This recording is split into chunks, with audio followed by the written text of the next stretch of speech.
छत्तीसगढ़ के पूर्व मंत्री और रायपुर से सांसद ब्रजमोहन अग्रवाल मेरे साथ हैं। सर, पंचायत चुनाव का आज अंतिम चरण का मतदान हो रहा है। बीजेपी दावा कर रही है कि हम 143 में से 103 पे हम जीत रहे हैं, मजबूती के साथ हमें पूरा बहुमत है। कांग्रेस इस आंकड़े को नकार रही है, इनका ऐसा कुछ नहीं है। देखिए, नकारने से कुछ नहीं होता।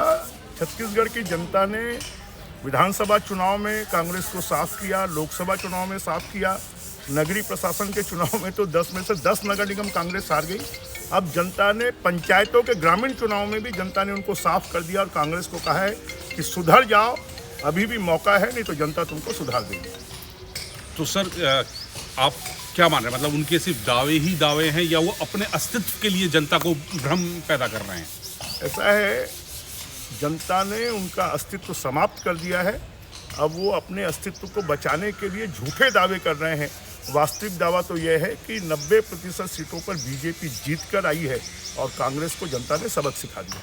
सर, एक आपने पत्र भी लिखा राज्य सरकार को कि लव जिहाद की यहाँ घटनाएं बढ़ रही हैं, गौ हत्याएं हो रही हैं, सरकार कानून सख्त करे। तो सरकार क्या अभी तक इस पे कार्रवाई नहीं कर रही? पहले से नहीं कार्रवाई हो रही थी।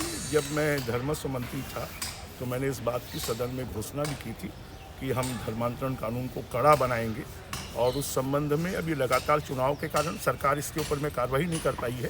तो मैंने मुख्यमंत्री जी को और राज्यपाल जी को कि छत्तीसगढ़ में धर्मांतरण के कारण जो लॉ एंड ऑर्डर की स्थिति पैदा हो रही है, पशुओं की तस्करी के कारण उनको जो कसाई खाने में ले जाया जा रहा है, बीफ मिल रहा है, इससे स्थिति खराब हो रही है, लॉ जिहाद के मामले सामने आ रहे हैं।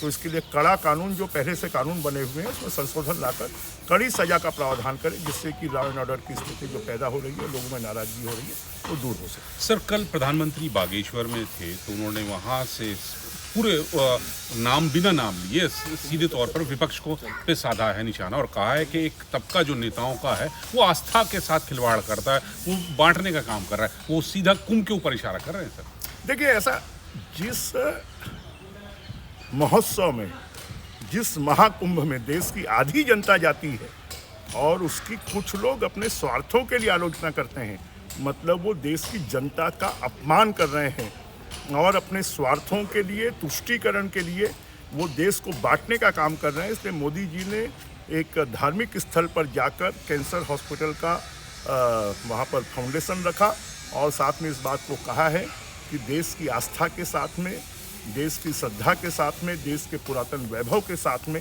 खिलवाड़ नहीं होना चाहिए। जनता उनको सबक सिखा रही है और वो ऐसा करेंगे तो आगे भी जनता सबक सिखाएगी। छत्तीसगढ़ में भी इस तरह के नेता हैं? निश्चित रूप से छत्तीसगढ़ में भी ऐसे नेता हैं जो रोज राम जी की पूजा करते हैं पर कुंभ का विरोध करते हैं। जब पूरी विधानसभा कुंभ में जाती है तो उसमें नहीं जाते हैं। इसका मतलब ये है कि वो छुपकर धर्म का पालन करते हैं। उसमें इतनी हिम्मत नहीं है कि खुल के बोल सके कि हाँ हम सनातनी हैं, हाँ हम हिंदू हैं। नई दिल्ली से अशरफ काज़मी, न्यूज़ 18।